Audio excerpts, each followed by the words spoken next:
नमस्कार मित्रमैत्रिणींनो, आषाढी वारी चालू आहे। आषाढी एकादशी निमित्त पांडुरंग आणि त्याच्या भक्तांची एक गोष्ट।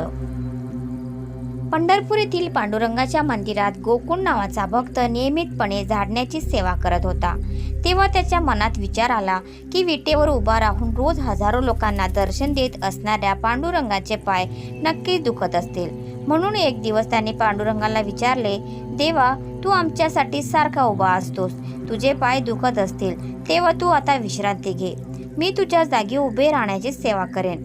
त्यावर पांडुरंग म्हणाला, ठीक आहे, पण तू इथे उभा राहून कोणालाही काही सांगू नकोस, काहीही झाले तरी बोलू नकोस, फक्त हसत उभा राहा।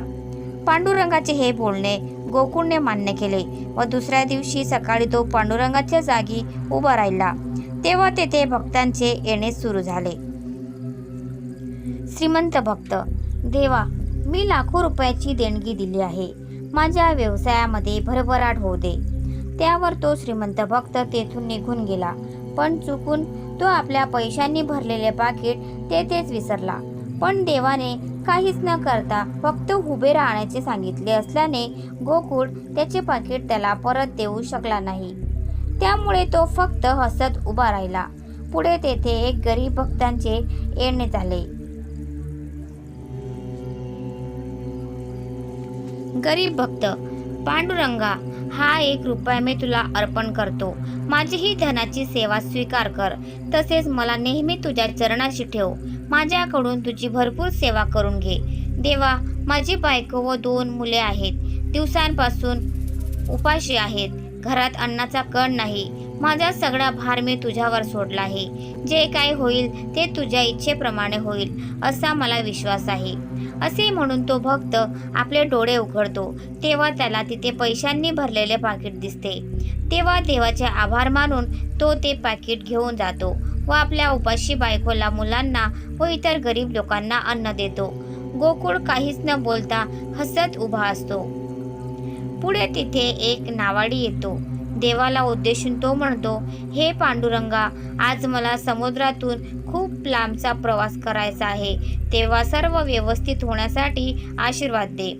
असे म्हणून तो नावाडी तेथून जाऊ लागतो। तितक्यात तो श्रीमंत भक्त पोलिसांना घेऊन तिथे येतो।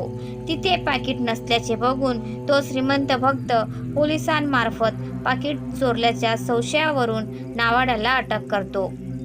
तेव्हा गोकुळला फार वाईट वाटते, पण तो काहीच करू शकत नसल्याने तो फक्त उभा राहतो। तेव्हा नावाडी देवाकडे बघून म्हणतो, पांडुरंगा, हा काय खेळ मांडला आहेस, मी काहीच नाही केले तरी मला ही शिक्षा। हे ऐकून गोकुळचे हृदय गहिवरते। तो विचार करतो की स्वतः पांडुरंग जरी इथे असला असता तरी त्याने काहीतरी केले असते। असे म्हणून न राहून तो पोलिसांना सांगतो की पाकिट नावाड्याने चोरले नसून गरीब भक्ताने चोरले आहे। त्यावर पोलीस नावाड्याला सोडून देतात। तेव्हा नावाडी व श्रीमंत हे दोघी भक्त देवाचे आभार मानून तेथून निघून जातात। रात्री पांडुरंग मंदिरात येतो व गोकुळला विचारतो, कसा होता दिवस? गोकुळ म्हणतो, पांडुरंगा, मला वाटले होते की इथे उभे राहणे फार सोपे काम आहे, पण आज मला कळाले की हे काम किती अवघड आहे। हे यावरून कळते की तुझे दिवस हे सोपे नसतात, पण देवा, मी आज एक चांगले काम पण केले।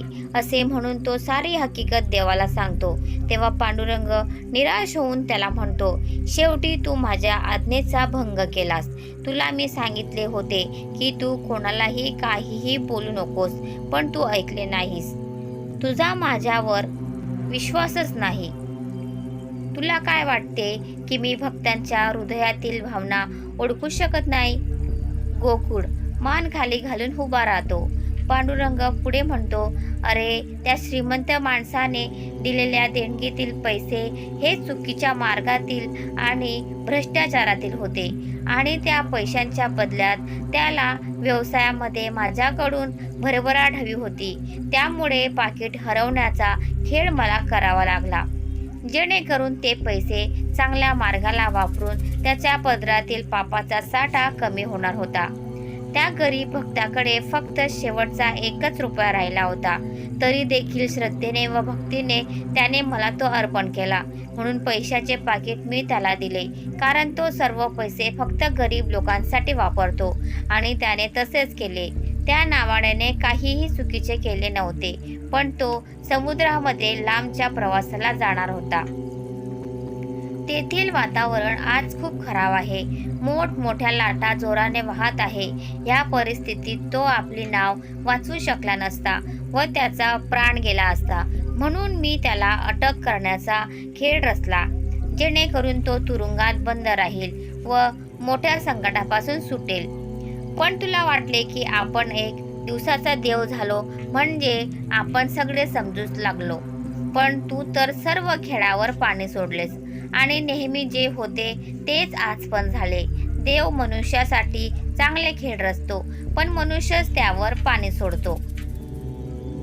तात्पर्य: देव जे काही करत आहे ते फक्त आपल्या चांगल्यासाठीच करत आहे.